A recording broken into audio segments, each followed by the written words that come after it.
Hello, I'm James Gibb, and today I want to talk about when anger is a problem and things to look for and signs to look for. So, I am a licensed clinical professional counselor. I have a license in Illinois and Oregon, and I've been in a private practice off and on since 2012 and a counselor since 2009. I live in Illinois and see clients in Illinois in my private practice, and then see clients in Oregon remotely. So I'm also an anger management treatment professional, and anger management is actually one of my niches. I also work with a lot of high functioning autism clients, anxiety, depression. I also like to work with highly intelligent people that have some social difficulties.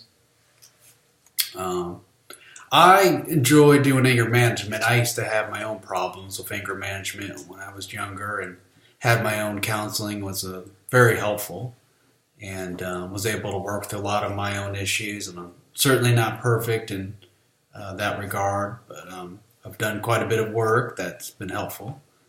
All right, so I want to get into anger and anger management, and specifically when anger is a problem.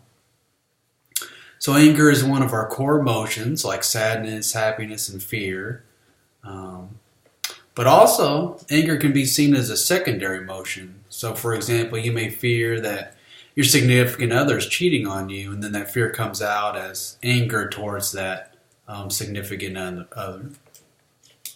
So, one key factor when it comes to anger management is how exactly do you express your anger. So the goal in anger management is not to completely eliminate anger, but learn how to express your anger in healthy ways. So let's take a look at when you can identify that your anger is a problem. And a big category here would be relationships. You know, when you have anger management difficulties, you can damage your relationships, friendships, your connections with other people, can lead to isolation. People may withdraw from you and not want to be around you. Obviously, you can ruin your marriage, you can ruin friendships or relationships with significant others. Um, and this is some things that I've seen in my practice is that anger leads to some individuals being separated from their family. They seek out counseling because they want to be reunited with their family, they want to work on these issues and get back together with their family, so they have a lot of motivation for that.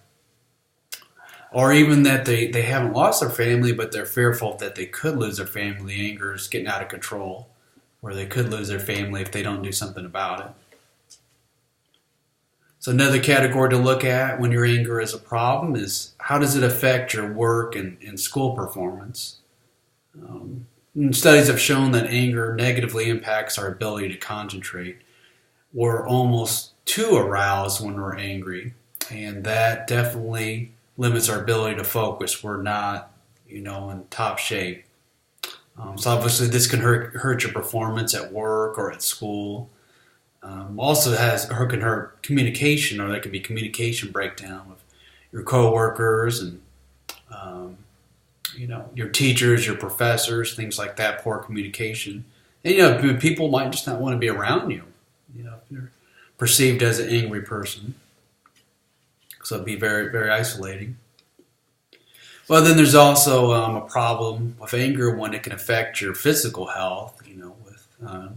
Can contribute to high blood pressure, heart attacks, and I can actually have experience of this. My father dying of a massive heart attack. He was only 62 years of age, and he was a very angry person. That was almost his personality. Maybe he had intermittent explosive disorder, was never diagnosed, but he wasn't one to seek out treatment. And a very rageful person. This led him to isolating himself from me and from our family. Caused quite a bit of problems, of course, within the family. And then you can also have anger on a physical or in a physical sense. Can lead to substance abuse. Obviously, you can hurt your body with substance abuse, alcohol, and drugs, and misusing substances like that. So another big category when anger is a problem is when it's too intense and out of proportion to the situation. the expression of anger is extreme, and maybe an outsider or a third person can see how extreme it is, but it's hard to see that when you're on the inside. And this has obviously come up with my practice, but I've had people refer themselves to me or have been referred to me through the court system because there's legal ramifications. There's been domestic violence, domestic abuse, divorce, child custody, having rights taken away as a parent, hitting a child. So that's obviously extreme form of anger, what it can lead to. Also you can damage property. So I definitely grew up in an environment where my dad wasn't really physical to us as his family, but punch holes in walls, punch holes through drywall, punch holes through hollow core doors. It wasn't uncommon to see in our houses growing up.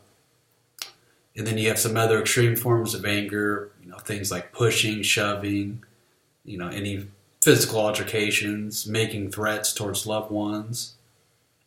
Even bullying and intimidating behavior. I've certainly treated a number of people that have, their significant others and families have problems with that, with their intimidating behavior. And then, yelling could be a part of that.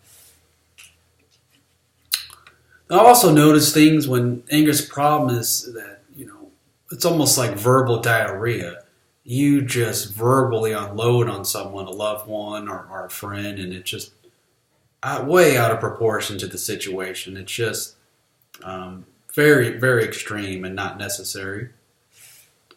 Sort of like you're discharging your feelings onto something or someone else, and obviously that could be physically hitting an object too, is be discharging those feelings onto an inanimate object.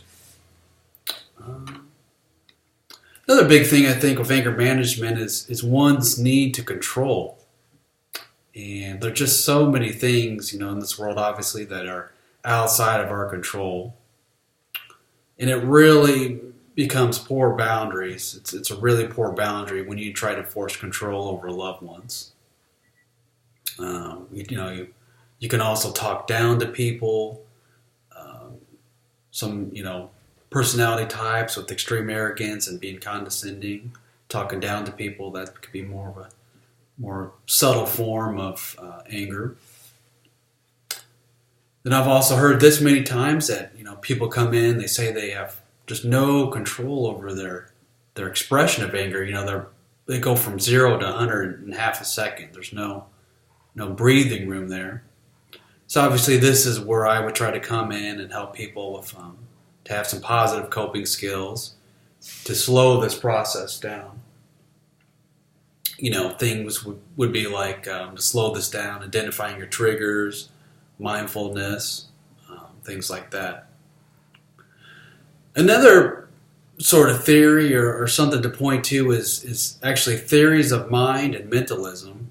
So individuals with poor management skills have a tendency to hyper-focus only on their point of view and struggle to see situations from alternative points of view.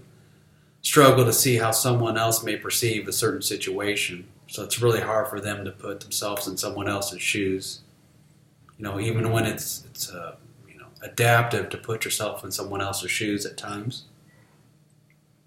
So I also like to make more videos, things of anger management, specifically identifying triggers, your anger warning signs, of course, anger management techniques. And I like to use acceptance and commitment therapy techniques, which includes things like mindfulness and cognitive therapy. Things like increasing your psychological flexibility so that you're much more mentally flexible. Things that you encounter in the world, situations that you encounter in the world, that you can deal with them quite a bit better.